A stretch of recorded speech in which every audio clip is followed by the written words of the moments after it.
The shift began at 0400 hours, as all shifts begin. I spoke the activation litany before placing my hands on the cold surface of the induction cradle, not because I feared the machine would refuse me. I spoke it because silence before a sanctioned terminal would be noted. The servo skull stationed above my alcove rotated 11 degrees in my direction when I entered, its lenses dilating, cataloging the precise angle of my approach and the time elapsed since my last logged presence. I am Lex Mechanic Senior Grade Ulverin Threx, assigned to Volt Helix Theta 9. Obscurus Segmentum Data Volt Complex, Sub-Level 14. I have processed data at this terminal for 16 years, 4 months, and 9 days. The servo skull knows this. The servo skull knows everything I do within these walls, and it reports everything I do to the Doctrinal Oversight Node, located at the terminus of Corridor 7, and the Doctrinal Oversight Node reports everything to the Administratum Subchamber above us, and the Administratum Subchamber reports everything to the greater body of the Administratum, which reaches across the Imperium in bureaucratic infinity, all the way to Terra itself, where the God Emperor sits in eternal vigil and protection over every logged entry, every file deviation, every notation and cataloging act performed by every Lex Mechanic at every terminal in every data vault ever built in his name. I performed the handshake protocol. The machine accepted my biometric signature. The alcove filled with the familiar amber glow of processing warmth. This is correctness. This is how a shift begins. The induction queue presented 23 data parcels awaiting classification, standard volume for a night cycle shift. I began with the first in sequence, a tithe projection update from a Manufactorum world in the outer Obscurus reach, and processed it in 11 minutes. The second was a mortality ledger from an Agri world, 19,000 dead from a combination of harvest equipment failure and weather cycle collapse, all properly notated in the subcategory of acceptable operational loss. The third was a compliance confirmation from an ecclesiarchy mission station confirming that all citizens within its jurisdiction had received their devotional hour quotas for the preceding standard year. I processed these without deviation. The servo skull watched me process them. I was watched processing them, and I processed them correctly, and this was good. The fourth item in the queue sat apart from the others, not physically. The queue presents as a ranked list of text identifiers, glow traced against the amber of my terminal interface. The fourth item occupied its position in the list as any other item would.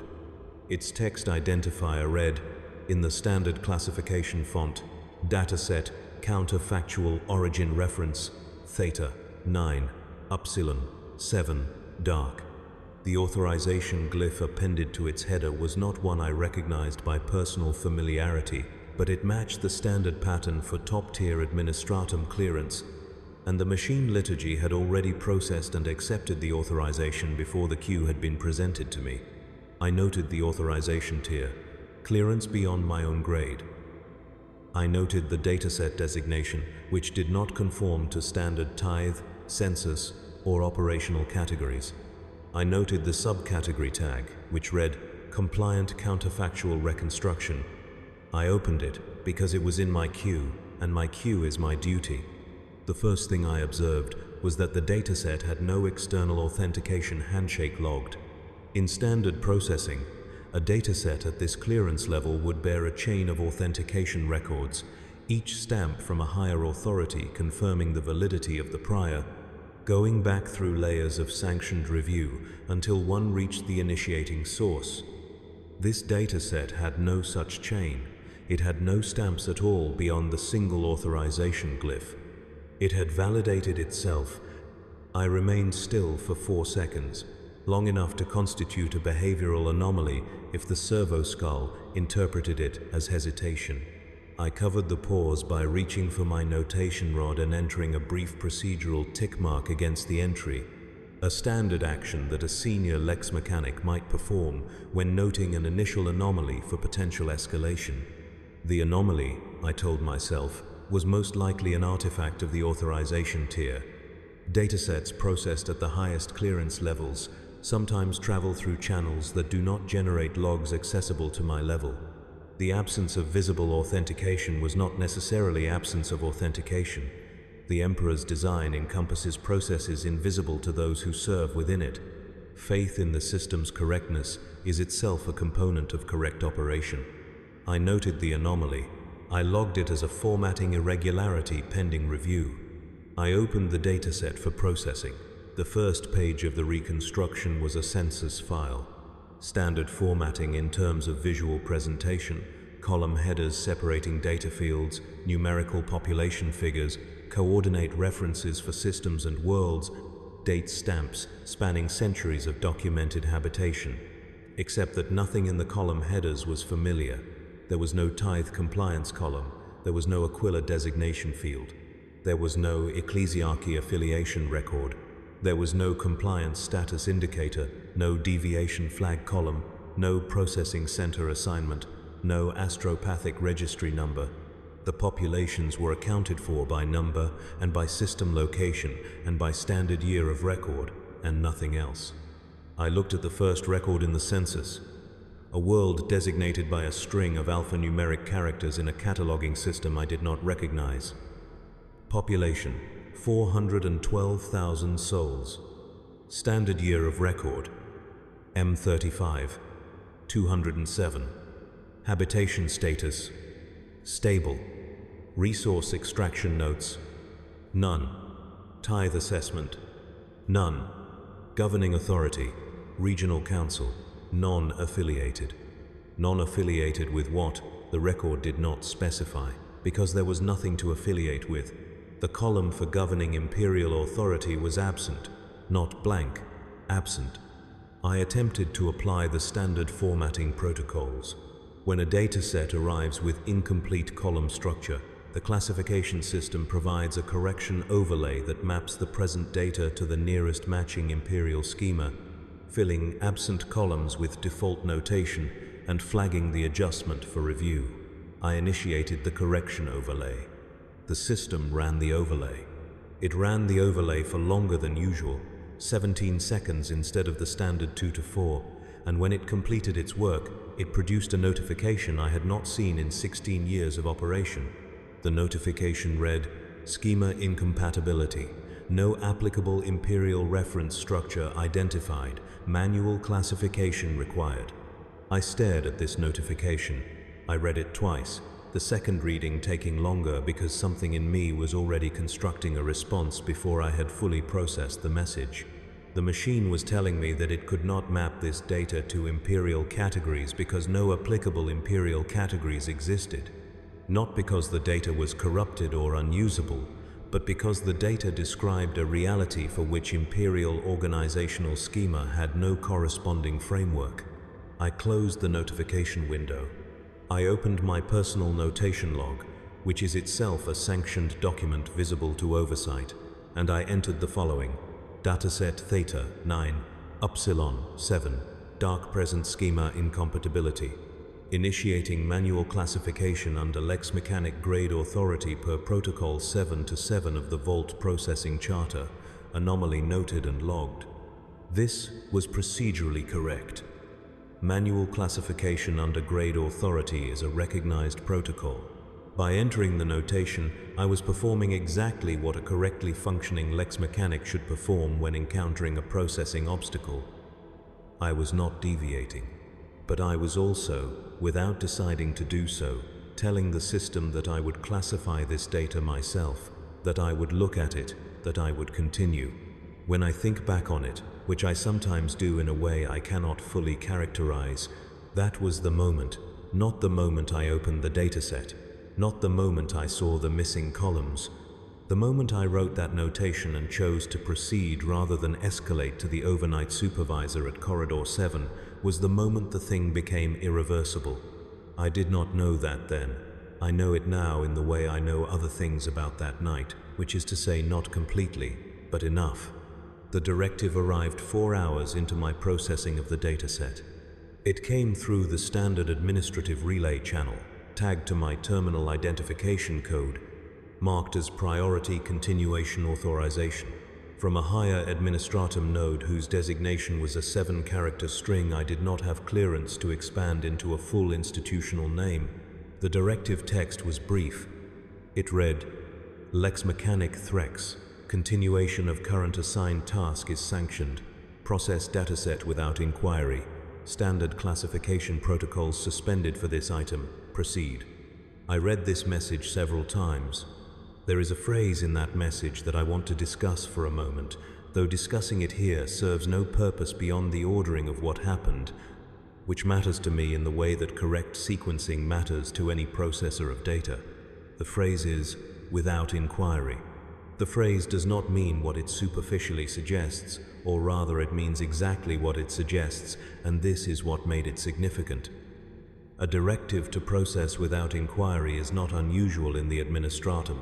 Much of what we process arrives sealed, its origins unknown to us, its purpose irrelevant to our function. We are the processing layer, not the comprehension layer.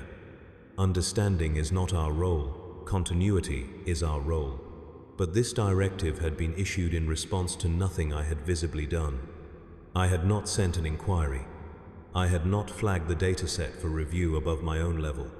I had entered a notation of schema incompatibility and had begun manual classification, both of which were permitted acts under my authority. I had asked no questions. The directive answered questions I had not asked, which meant that someone above me was watching my processing in real time and had anticipated that I would ask them, which meant they knew what I was about to encounter. I filed the directive in my notation log with a standard acknowledgement response, 7 words, received and compliance noted, thank you. I returned to the dataset. The planetary record I had been examining when the directive arrived was a world in what I calculated, based on coordinate references within the file, to be a region of space corresponding to the mid-obscurus zone, approximately 43 light-years from the nearest world I could cross-reference in my Vault's standard galactic map files. The world had been inhabited since M33, according to the dataset's records. It had maintained a stable population ranging between 300,000 and 500,000 souls across more than 2,000 years of documented existence. The population fluctuations corresponded to climate variation and modest resource competition, both of which the population had adapted to through what the records described as community-level resource management structures. I found this phrasing irregular, community-level resource management structures. In Imperial terminology, resource management at a planetary scale is handled through tithes assessed by the administratum and administered by a planetary governor, appointed or ratified by Imperial authority. There is no parallel structure for unaffiliated community management because unaffiliated communities are not permitted to manage themselves at scale. The assessment system exists precisely to ensure that no human population develops autonomous resource management practices that could lead to doctrinal deviation or independent political formation. This population had done exactly that for 2,000 years, and the records showed no evidence of deterioration, no evidence of ideological collapse, no mass starvation cycles, no evidence of Xenos predation or warp incursion, no population-level trauma signatures, no medical catastrophe markers. The data was, in the taxonomic sense, clean. The population's primary health indicators were within ranges I recognized as functional, not thriving by any metric of imperial abundance, but stable. The kind of stability that, in imperial records, is almost never recorded for unaffiliated worlds, because unaffiliated worlds do not produce records that reach imperial archives. They are either brought to compliance, which generates records of their integration, or they are consumed by whatever the void contains, which generates no records at all. I tried to locate the suffering index. This is not a standard column header in external datasets, but it is a concept embedded in nearly every form of imperial data collection because suffering, in the administratum's operational framework, serves as a primary indicator of correct governance. A population that suffers in sanctioned ways is a population that is being appropriately culled, tithe extracted, and spiritually maintained. Populations without measurable suffering are, by doctrine, populations that are either lying about their data or populations that are not being governed correctly. There was no suffering index. There was no equivalent metric. The records simply described what people ate and how many of them were alive and what they built and how long they lived, and those records showed a functional civilization proceeding without imperial presence. It did not register as hypothetical. I want to be precise about this because it is what distinguished that planetary record from any counterfactual I had processed in my career. Academic counterfactuals, which are produced by administrator modeling divisions for strategic planning purposes, are clearly labeled at every data level as projected, modeled, or hypothetical constructs. Their data cells carry ghost flags, visual indicators that distinguish them from historical record. The census file I was processing carried no ghost flags. Its data cells were formatted identically to historical record. The dataset called itself a reconstruction, but its internal structure was indistinguishable from archived historical truth. I filed the planetary analysis under the notation population record, schema non-standard, flagged for categorical review, stability anomaly noted. Anomaly was the word I used, because a human world existing in stable function without imperial governance is an anomaly. The word felt correct. It grounded the record in familiar categorical language. It made the observation manageable. I moved to the next section of the dataset. The warp activity logs were dense. They occupied the largest single block of data within the dataset, spanning what I calculated to be the equivalent of approximately 40 standard years of astropathic notation, reduced to a compressed statistical record covering multiple sectors and multiple centuries. Warp records in standard imperial archives are among the most carefully secured and restricted materials within any data vault, accessed primarily by inquisitorial staff and astropathic core supervisors, and not by lex mechanics of my grade. I had processed fragments of warp records occasionally in the context of larger administrative packages where the warp data was a supporting document for transit corridor requests or navigational clearance applications, but I had never processed warp records at this volume or at this analytical level. The records showed warp activity across human-inhabited regions. They showed it across centuries, and what they showed, presented as numerical turbulence indices and categorical incursion frequency ratings, was that warp activity in regions of human habitation within this reconstructed galaxy was lower than any equivalent data I had encountered in imperial records. Not absent. I want to be precise again. The warp was still active. The data showed incursion events. Daemon manifestations were recorded. Ships were lost to warp transit anomalies. None of these facts were absent from the record. The warp was still the warp, still the dimension of madness and predation that the Emperor's light strains to hold at bay. But the frequency was lower. The intensity indices were lower. The spontaneous manifestation rates were lower. And the records contained a correlation note, a statistical annotation appended to the data block that identified a negative correlation between the absence of mass-coordinated human suffering and a reduction in spontaneous demonic activity in surrounding warp space. I read this correlation note 4 times. The 4th time I held my notation rod without using it, which the servo skull may or may not have recorded as behavioral hesitation. I was not aware of the servo skull at that moment. I was aware only of the correlation note and what it was stating. The ecclesiarchy teaches that the Emperor's light shields humanity from the horrors of the warp, that without the Emperor's protective presence, focused through the Astronomicon and administered through the ritual practices of the Ministorum, humanity would be consumed by warp entities drawn to the psychic resonance of human emotion and human fear. This teaching is not merely theological in the Administratum's functional framework, it is operational fact. The warp is dangerous. The Emperor protects. The institutions that administer the Emperor's protection are therefore necessary instruments of survival. The correlation note was suggesting something different. It was not suggesting that the warp was harmless. It was suggesting that the primary psychic resonance feeding warp disturbance in areas of human habitation was not human emotion in general, but specifically the concentrated mass suffering produced by coordinated governance systems that systematically generate fear, pain, and spiritual anguish at planetary and segmentum scale. It was suggesting, in the dry numerical language of statistical correlation, that the Imperium's methods of protection might also be its primary mechanism for generating what it was protecting against. I closed the correlation note. I opened my notation log and entered warp activity data block processed. Correlation notation present, filed as statistical modeling artifact. Non-actionable at current processing level. The notation felt thin. It was thin, but it was what I had. I moved forward. The dataset accelerated after that. I do not know how else to describe what happened to my experience of processing that material across the hours that followed. A standard data parcel moves at a pace I control. I open a record, I process it. I file it, I open the next record. My processing speed is consistent, approximately 11 to 15 minutes per standard data parcel of medium complexity, slower for complex items, faster for routine ones.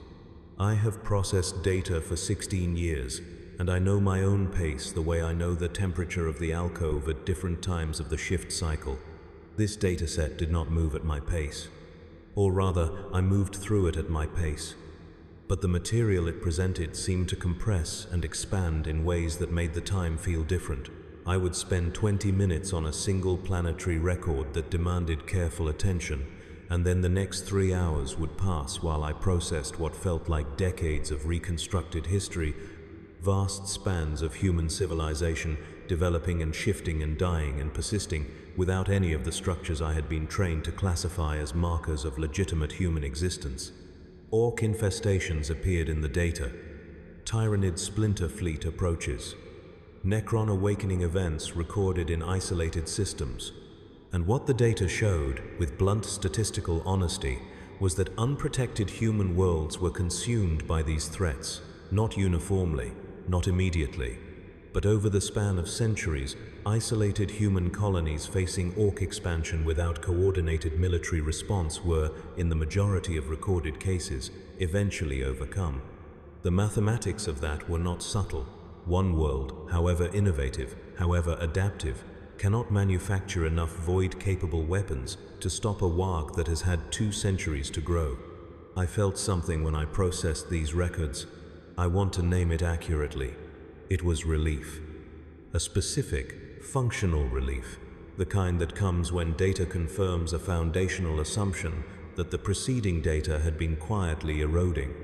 The dataset had been showing me stable worlds, clean populations, reduced warp activity, all of it suggesting that imperial governance was not the only path to human survival. And then the Orc records appeared, and the Tyranid records appeared, and the data became familiar again, became correct, became the data I had been trained to expect from a galaxy without organized human defense. Without the Imperium, humanity dies, scattered, unrecorded, consumed in silence.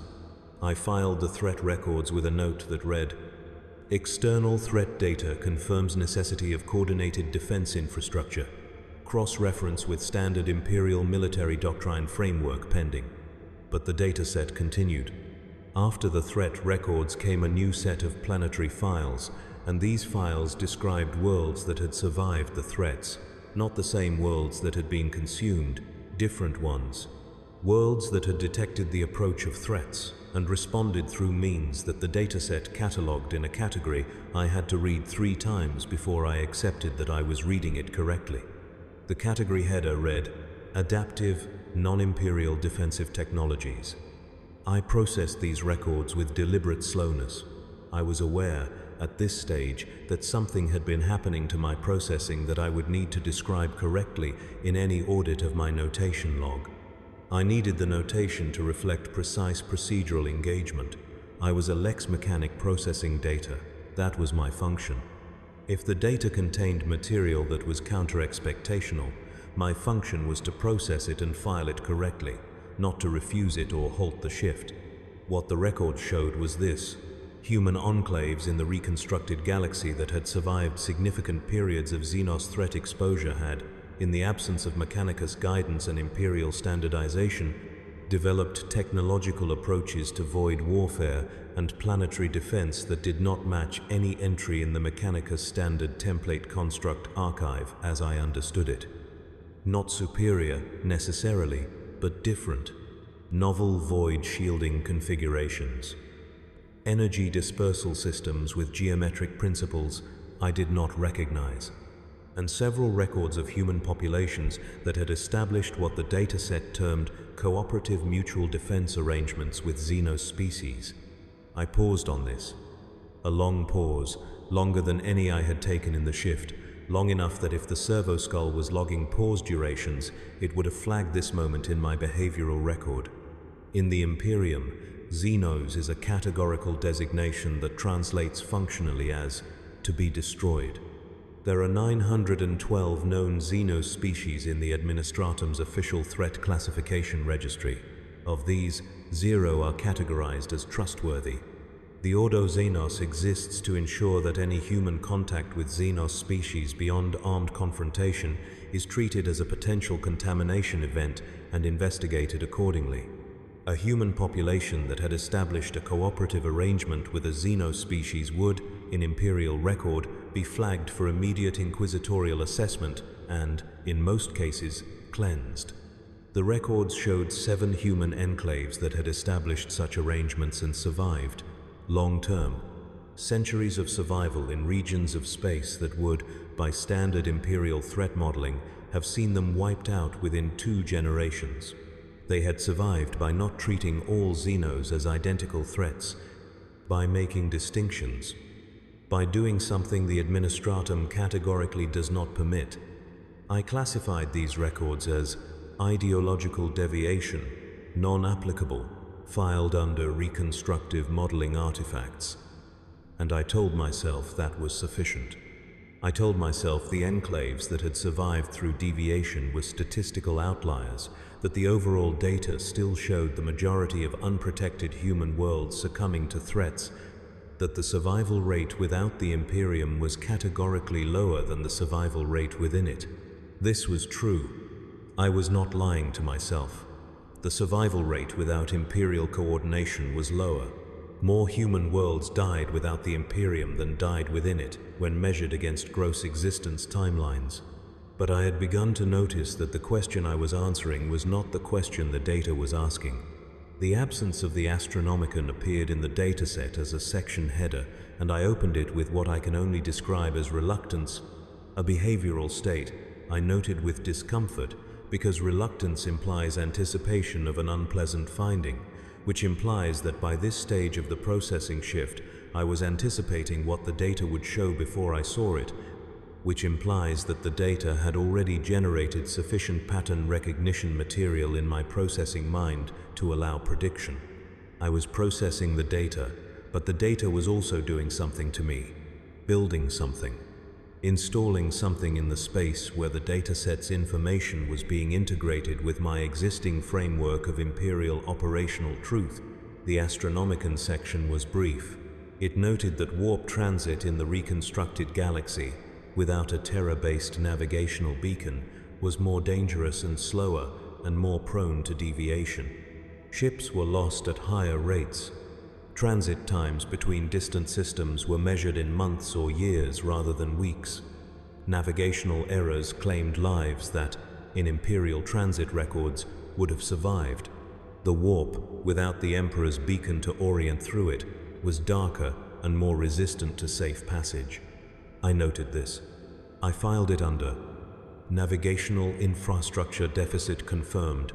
Imperium provides essential transit capability. And then I read the subsequent note. The note observed that because warp transit was slower and more dangerous, trade and contact between human worlds in the reconstructed galaxy was reduced. Systems were more isolated from one another. The flow of resources between worlds was less efficient. And then, immediately following, the note stated that as a consequence of this reduced connectivity, No single event or system failure could cascade across all of human space simultaneously. There was no single point of failure. The loss of any one world, however significant, could not destroy humanity in total, because humanity in total was not dependent on any single world. There was no singular corpse sustaining the species. I know now that this was the sentence that went in and did not come back out in the same form. Because the Emperor on the golden throne is a corpse sustaining the species.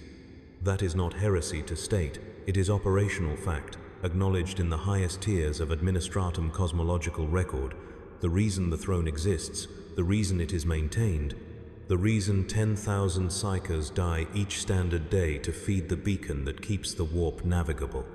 The Emperor is dead, or as close to dead as a being of his magnitude can become, and his sustained death is the mechanism by which humanity survives. Remove the golden throne, remove the beacon, and the warp closes, and humanity cannot navigate between its worlds, and the species fractures. The single point of failure the dataset was describing was not a tactical weakness. It was the architecture of the Imperium itself. I stopped the processing sequence at this point. I did not halt the system. I did not log a formal stop action. I simply stopped reading for a period of time, my notation rod in my right hand, my gaze directed at the terminal surface, but not focusing on the text in front of me, my augmented respiratory systems, maintaining their standard rhythm, while something in the non-augmented parts of my mind worked through a sequence that I did not choose and could not stop. If the Imperium is the bulwark against annihilation, and the Imperium's existence creates a single point of failure that, if removed, would annihilate humanity, then the Imperium is also humanity's greatest existential vulnerability. Not only its greatest defender. I picked up my notation rod. I entered. Navigational deficit assessment complete. Proceeding to next section. I proceeded. The next several hours were the worst. Not in terms of distress. I want to be precise. I was not distressed in the way the ecclesiarchy defines distress as a spiritual state requiring pastoral intervention. I was not experiencing warp contact symptoms. I was not hearing voices or seeing manifestations.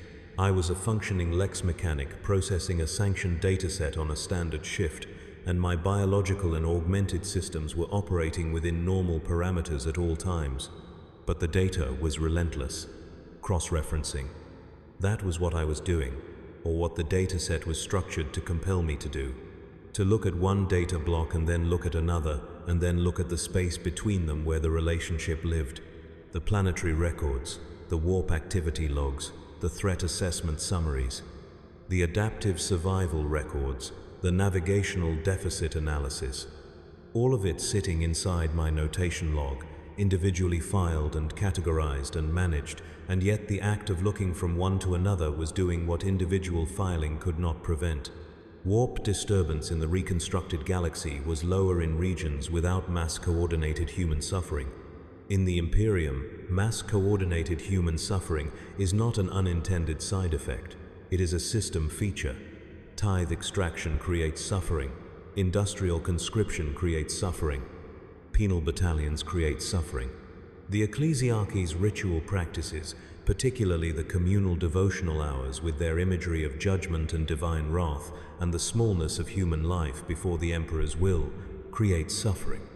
Billions of people suffering in synchronized patterns across the entire galaxy, all of it psychically resonant, all of it feeding into the warp at a scale no individual world could generate. The Emperor's faithful creation of mass suffering to fuel the Astronomicon and sustain imperial control was also the single largest generator of psychic warp resonance in the galaxy. What the Imperium claimed to resist, it was also the primary mechanism of producing. I looked at this conclusion in my processing mind, the way one looks at a structural fault in a load-bearing column. You do not immediately flee. You stand and look at it, and try to determine whether what you are seeing is a fault or a shadow, whether the damage is real or an artifact of the light. I stood and looked at this conclusion for a long time in the space between one notation entry and the next. The conclusion was real, and then I took the next step, because the next step was what a lex mechanic does when a conclusion appears, which is to test it against the prior framework. I asked myself, does this conclusion invalidate the Imperium's necessity? The answer was no. The Imperium is still the only structure capable of mounting coordinated defense against Orc expansion, Tyranid fleet incursion, Chaos assault. The Imperium still protects more humans than it kills, measured by direct military threat. Without Imperial fleets, without the Astartes, without the Guard and the Mechanicus, and the vast machinery of organized human military response, the species would lose far more ground to external threats than it loses to internal systemic pressures. The Imperium is necessary. I believed this. I still believe this. That is not the thing that broke. What broke, in the space of the next section of data, was the following. I had been treating the Imperium's necessity as proof of its design's correctness. If the Imperium is necessary, then what the Imperium does must be what is necessary. Its methods must be optimal, or at least the best available. Its costs must be unavoidable. If 10,000 psychers die each day to feed the Astronomicon, this must be because 10,000 psychers is the minimum required. If billions live in industrial servitude, this must be because their servitude is the most efficient configuration. If faith is administered through terror, it must be because terror is the most effective faith mechanism. But the dataset was not suggesting the Imperium was unnecessary. It was suggesting something more precise and more terrible than that. It was suggesting that the Imperium had been designed to be exactly what it is, not because these were the minimum costs of human survival, but because these costs produced specific outputs, specific qualities of human psychic resonance, specific patterns of suffering and faith and fear that sustained the exact systems that required them. The Imperium sustains the conditions it claims to resist because those conditions are what it was built to produce. Humanity survives, but only as fuel. I did not move for some time after I arrived at this conclusion.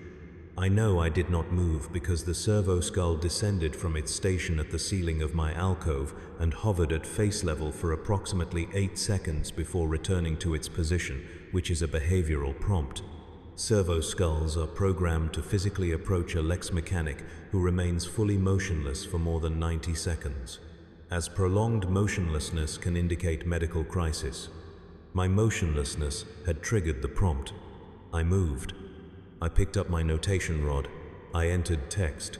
I do not remember precisely what text I entered at that moment, but it was something standard, some procedural notation.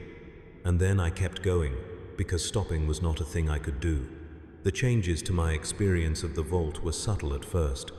I became aware of the servo skull in a way I had not been before. Not as a standard monitoring presence, which I had lived alongside for 16 years without it constituting a felt pressure, but as an eye, a record. I was aware that everything I did at my terminal was being logged, had always been logged, would always be logged, and that this logging was not neutral observation but active surveillance with specific interests. Whatever I was processing was known. My progress through the dataset was being watched in real time, as the directive from the higher node had already demonstrated. The silence of the vault, which is not truly silent, the fans cycling, the low hum of processing warmth, the distant sound of other alcoves operating at their own rhythms, that silence began to feel different. Not threatening, more absolute. The kind of silence that contains everything already decided. I scanned the processing queue for the dataset's next section. The section was labeled Long-Term Divergent Survival Patterns. The subsection beneath it read Cross-Timeline Analysis, Civilizational Centralization as Risk Multiplier. This section was the convergence. Thousands of reconstructed timelines.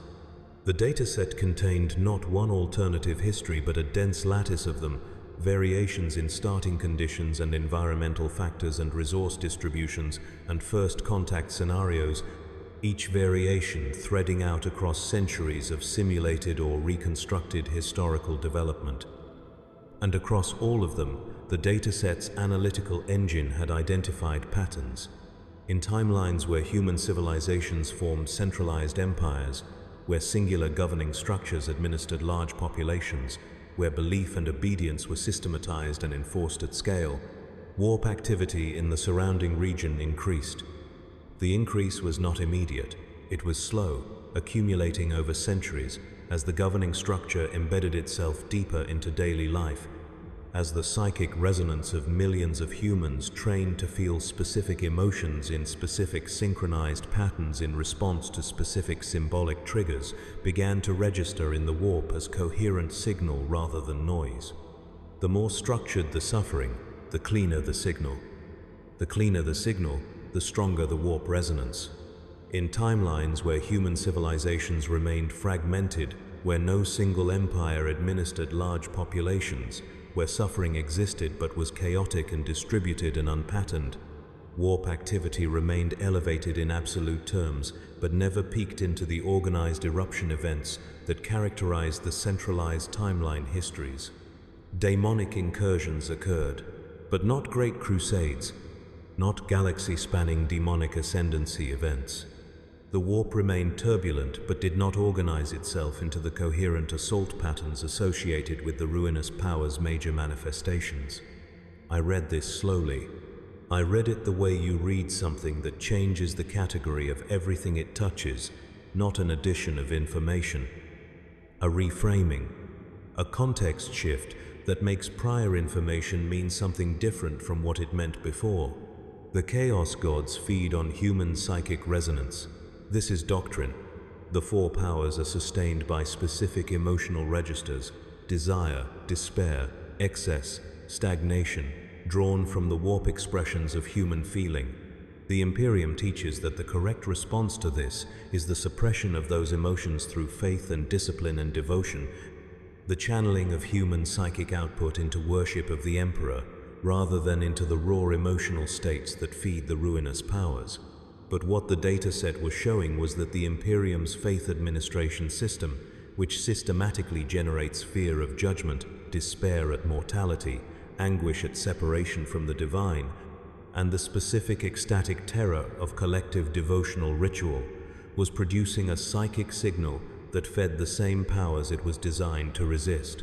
Not because the ecclesiarchy intended this, not because it was a conspiracy, but because systematic mass suffering, organized into coherent emotional patterns, is exactly the most efficient possible warp fuel, regardless of what symbols are inscribed on the vessels performing the ritual.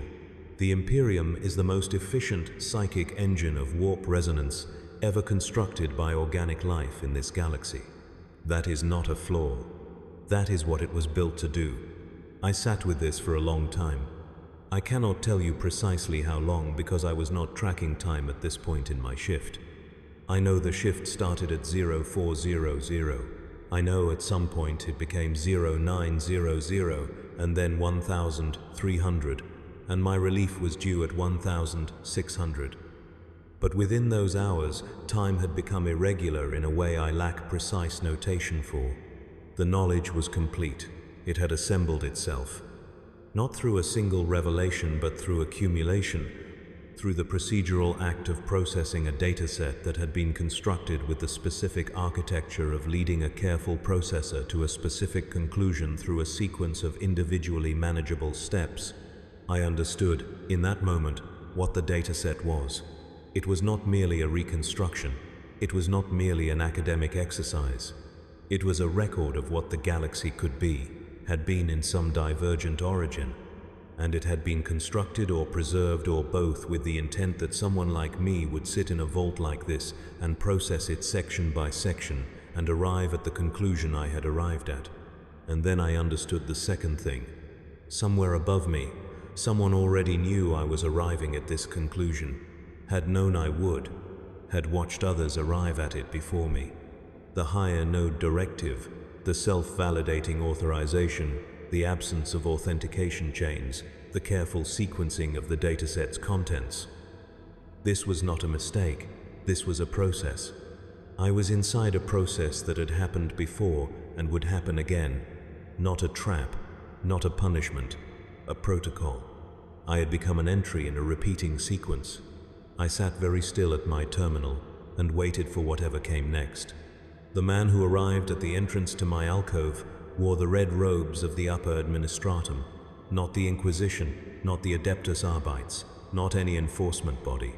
The red of senior administrative function, the mark of the doctrinal oversight tier, the kind of official whose presence in a data vault sublevel was unusual but not unprecedented, the kind of official who appeared when procedure needed to be enforced without the weight of prosecution attached.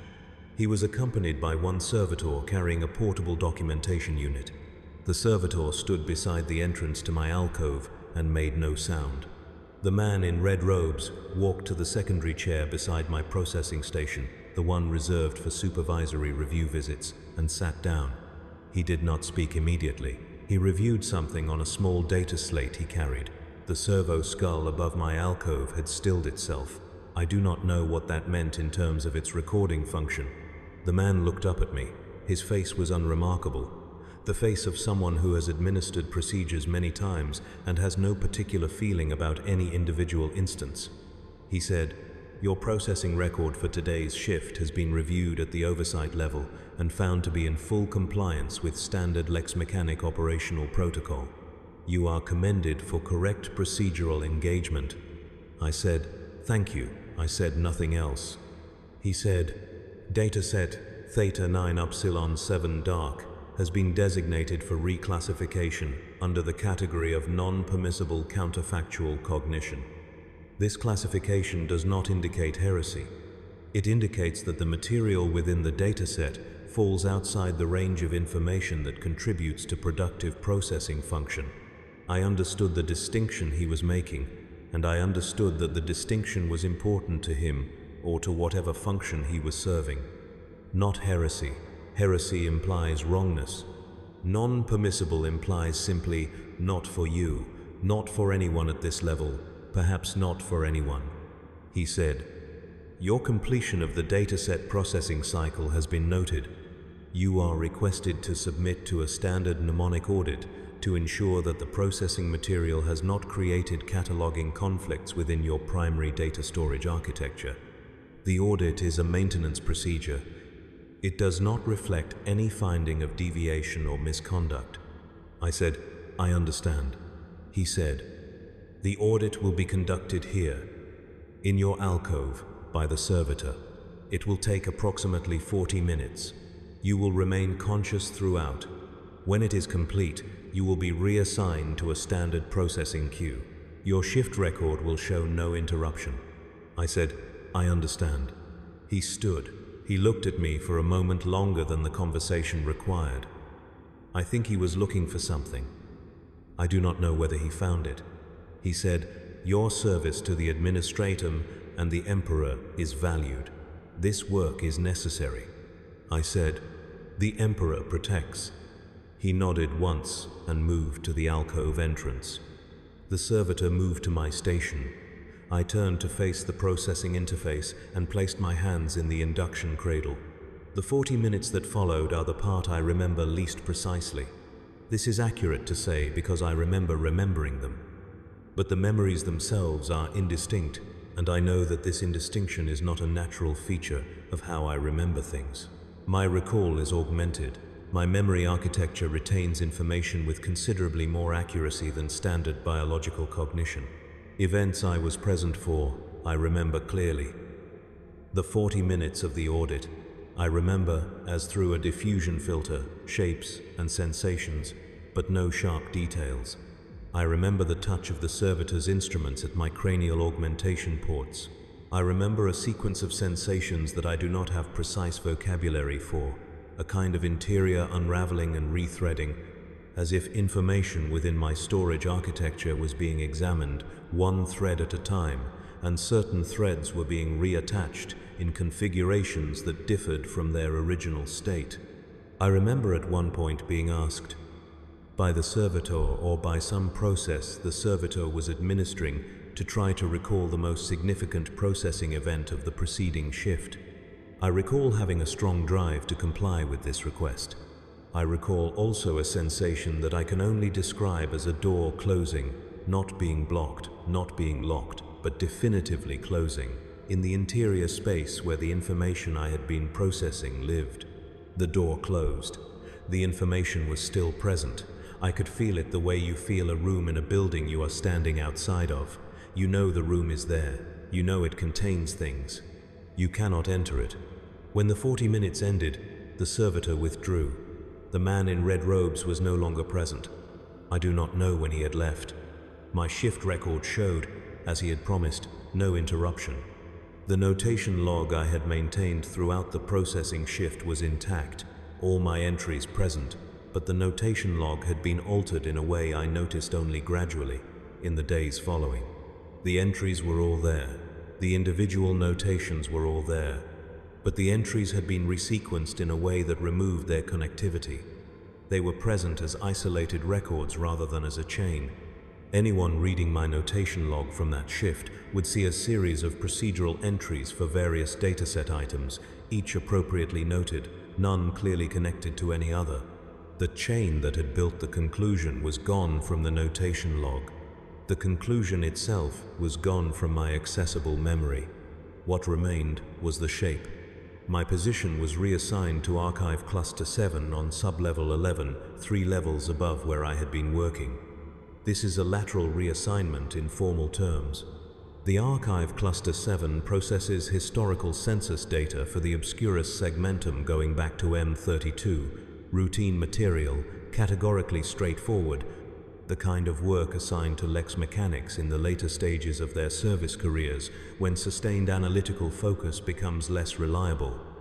I am 51 years old in standard terms. The reassignment was consistent with my career stage. I reported to my new alcove on the shift following the audit. I performed the activation litany. I placed my hands in the induction cradle. The machine accepted my biometric signature. The alcove filled with amber, processing warmth. A servo skull above the new alcove noted my arrival. The processing queue contained 31 items. Standard census data, mortality ledgers, compliance confirmations. I processed them in order. 11 minutes per item on average, slightly faster for the simpler ones. The work was familiar, the cadence was familiar. By the 4th item in the queue, I had achieved what I can only call functional absorption, the state in which processing becomes automatic and the mind occupies only as much attention as the task requires, the remainder settling into the particular quiet that a Lex mechanic's mind develops over years of repetitive classification work. I believe in the Emperor. I believe in the necessity of the Imperium. I hold these beliefs with the fullness available to me. But on the 6th day of work in Archive Cluster 7, a census file came through my queue from a world I recognized, or thought I recognized. A coordinate reference that registered in my processing mind as familiar without generating a specific prior record to match it. I processed the file. The world had a stable population. It had tithe compliance records. It had ecclesiarchy affiliation markers. It was a fully imperial world in every documented category. And yet when I closed the file, something felt incomplete, as though the file had contained additional data that I had not processed. I checked the file size against the processing record. The file size matched. I had processed everything the file contained. The incompleteness was not in the file. On the 9th day, I processed a mortality ledger. The ledger recorded 14,000 deaths from a combination of industrial accident and toxic atmospheric event on a manufacturing world. The deaths were categorized as acceptable operational loss, exactly as such deaths are always categorized. I filed the ledger correctly, but after I filed it, I sat for a moment with the casualty figure in my processing mind, not in distress, not questioning the categorization, but examining the number in a way I could not precisely describe, as though the number were a symbol whose referent I was attempting to recall. 14,000 deaths, categorized as acceptable operational loss. The word acceptable passed through me like a frequency I could almost tune to. Almost, but not quite. There was something on the other side of the word acceptable that I could not reach. On the 14th day, I processed a series of population projections for 3 worlds in the mid-Obscurus zone. The projections showed expected population growth, expected tithe output, expected devotional compliance maintenance. Standard material. I processed all three without incident. But when I reviewed my notation entries for those three projections, I noticed that I had, on two of them, automatically typed the word stable before entering the official processing category, as though stable were a prior category that my annotation instinct was reaching for before the correct imperial schema overrode it. I deleted the word stable from both entries. I entered the correct categories. I filed the projections. I did not question why my notation instinct had reached for a category that was not in the processing schema. I noticed it. I corrected it. I moved on. This is correct behavior. This is how a lex mechanic maintains operational integrity when an anomaly appears in their own processing. You note it, you correct it, you move forward.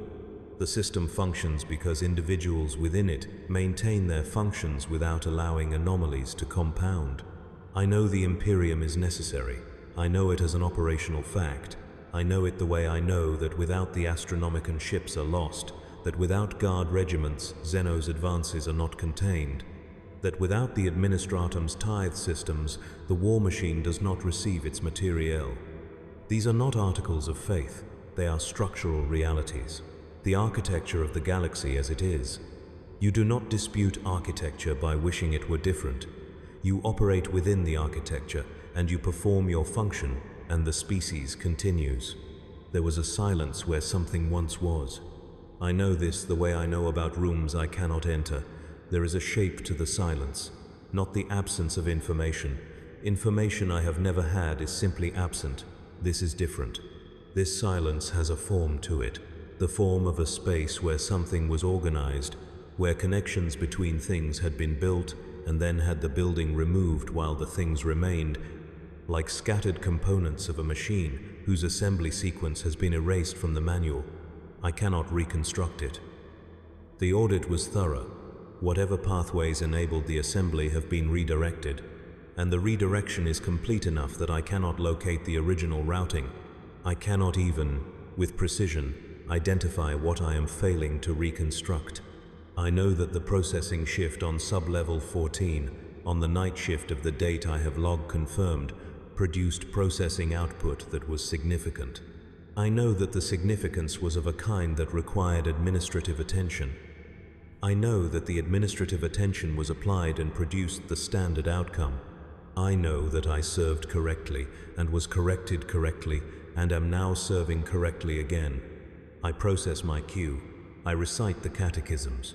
The servo skull watches me with habitual precision. My notation log is clean. My performance metrics have not been impacted. The reassignment to Archive Cluster 7 is not punitive. The work here is important in the long-term preservation sense. The census records of M32 are irreplaceable in their original form, and the lex mechanics who maintain them are performing a function without which continuity would be compromised. I continue. There are days when the silence is louder than other days, not painful, not destabilizing, simply more present. The days when casualty figures appear in ledgers without the number feeling like only a number. The days when a compliance record produces that brief sensation of incompleteness, of a file containing less than it should. The days when I type a word before the correct word and have to delete it. These are small things, anomalies within standard operational variants. I note them and correct them and do not escalate them because they do not meet the threshold of actionable deviation. A lex mechanic who escalated every minor cognitive anomaly would be a burden on the oversight apparatus. My function is to process efficiently and to maintain my notation log correctly and to serve the Emperor's design within the capacity assigned to me. I do these things. Somewhere in the structure of this vault, in the sealed sections I do not have clearance to access, the dataset I processed on sub-level 14 still exists. It was not deleted. The man in the red robes told me it was classified, not destroyed, preserved, but inaccessible. Sealed within the architecture of this building, the way the knowledge that was once in my accessible memory is sealed within the architecture of me. The dataset exists. I know this. I cannot access it. This is correct. The knowledge exists. I sense it, I cannot reach it. This is also correct. The Imperium endures. It endures because it is necessary. Because the threats are real and the defenses are real, and the cost of organizing the species against extinction is paid in a currency that the species has always paid, in labor and suffering and faith and blood. And this is not cruelty, this is architecture. This is the shape of what survival costs in a galaxy that does not offer alternatives. I believe this. In every thought I have access to, I believe it completely. And the silence continues. Below the level of belief, below the level of what the audit reached, present in the way that certain frequencies are present in a room without being audible, existing in the materials of the walls, in the resonance of structures built before memory, felt rather than heard, known in the way a body knows something that the mind has been correctly adjusted not to examine. The Emperor protects. I recite this at the beginning of every shift. I recite it at the end of every shift. I will recite it tomorrow and the day after, and for every remaining day of my service. And the recitation is genuine, and the protection is real, and the words are correct. And in the space between the words, in the silence that is the correct shape of a corrected mind, something persists that has no name I can access, and no form I can describe, and no meaning I can assemble, and no conclusion I can reach.